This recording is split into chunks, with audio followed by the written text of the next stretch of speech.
Work sucks, few will argue with that. However, people are only as free as their economic situation allows.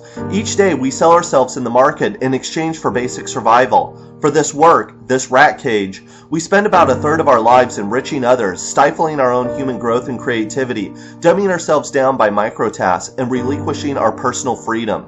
The repetition, humiliation, and dehumanization of our system begs the question, why? There must be a better way. I call for the transformation of the workplace. The first step is to implement a tested alternative to our system of production, worker self-management. In my next video, I'll discuss other transformations, what some call the abolition of work. Change cannot take place on a superficial level. Change must reach into the institutions that cultivate and shape who we are. We have to examine the underlying structures that ultimately produce and express the society we live in. These structures and institutions help cultivate the way people live, think, act, socialize, and whether individuals develop wealth or live in poverty. The success of an institution is measured by the level of participation of the individual actors. The more self-interest one has in the institution's outcome, the more energetically they participate. They are more likely to put in much more time, effort, and passion into the institutions if they stand to gain something from it. The modern business institution is defined by a continued acquisition of ever more money and power. We might at some point have asked ourselves what we would do in exchange for $10 million. The answers vary, of course. While I do not consider myself a materialistic person, I have to admit that I'd probably commit some terrible crimes for this ultimate prize.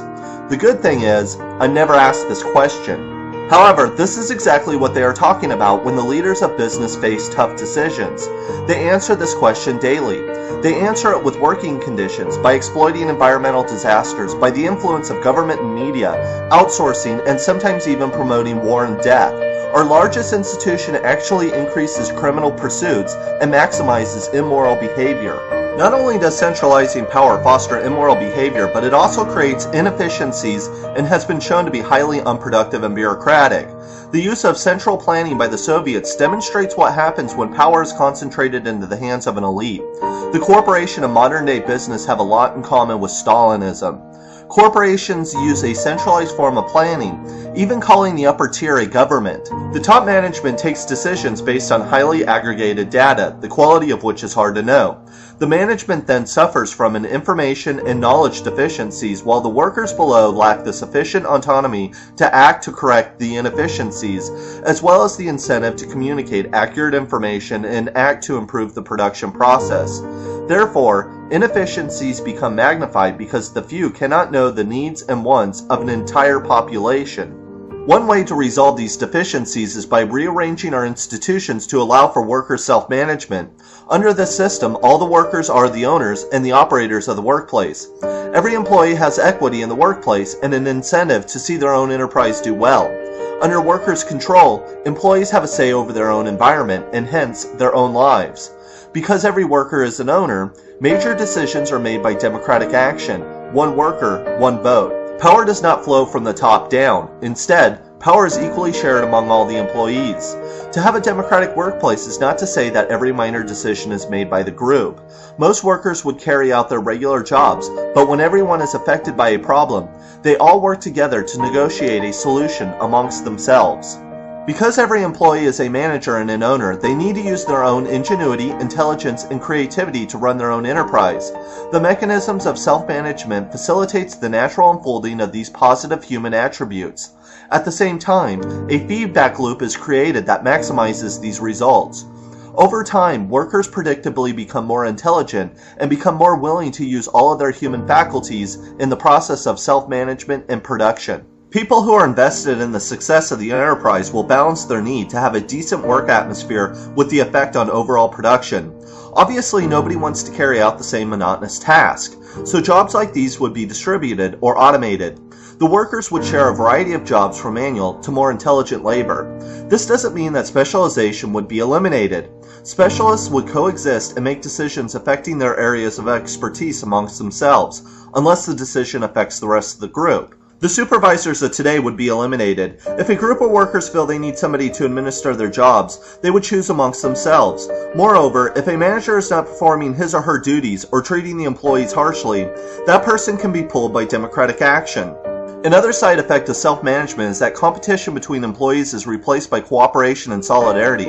Adversarial relationships are eliminated when everyone has an equal stake in whether they succeed or fail. All this creates a sense of brother and sisterhood, which is reinforced because it is in the individual's self-interest to assist each other. This is actually positive for production and productivity. For instance, when cooperation and competition are measured in comparison, study after study, and even studies that review other studies, show that cooperation is more efficient, productive, and effective. Competition restricts the flow of information between individuals. It redirects energy and impedes progress. When ideas and power are centralized in any body, they become highly bureaucratic and ineffective. Every worker-run enterprise will run according to whatever approach works best. This allows for dynamic, creative experimentation and flexibility to meet the complexities of the economy. Without CEOs, CFOs, VPs of this and that, and boards of directors, the wasted massive salaries they receive would pull back to the employees and eliminate the massive incentive for opportunistic immorality. That all sounds great, but the next question is, does worker self-management work? Both history and current research prove that yes, they do. For instance, during the Spanish Civil War, many factories in Spain came under workers' control. In Aragon, productivity jumped 20%, while the standard of living was raised by 50 to 100% within a few months. Almost every industry, including health, agriculture, energy, textiles, transportation, water, and most service industries saw large jumps in productivity. Literally millions of workers were participating and self-managing their own affairs in this industrial society before it was crushed out by the communist and fascist armies. One of the largest worker-run companies today is Mondragon in Spain. This federation of worker-run firms consists of 256 companies with almost 93,000 employees. Since 1956, Mondragon has continued to grow and is today's 7th largest company in Spain. Even today, cooperatives play a large part in the world economy.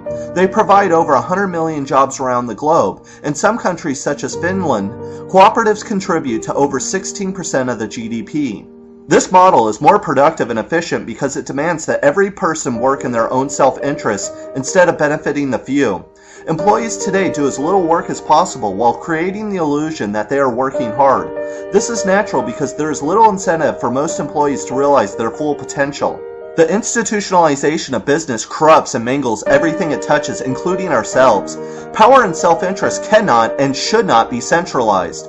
Today, contributing to society by meeting your basic economic needs can mean cooperating in a world of maximized greed and immorality. There is no reason to try to reform the system. Today, the modern business and corporation suffers from the same psychosis and inefficiencies as Stalinism. Most industrialized countries have been smart not to follow the Soviet course directly. However, they've handed centralized power to the hands of modern-day business. The incentive to act immorally is too great for any small collection of people to have. That is why power must be completely decentralized and returned to the rightful owner, the individual. We have a workable alternative. Employees should be the managers of their own work, their own surroundings, and their own lives. Self-management is possible and the first step to deconstructing the absolutely dysfunctional nature of our society. Worker self-management maximizes cooperation, critical thinking, creativity. It demands people to take control of their lives and their surroundings. It does this not by assuming people are selfless beings, but assumes people will follow their own self-interest and thereby produce and maximize these positive results. The whole system of worker self-management therefore helps to produce a society of decent, intelligent, and responsible people.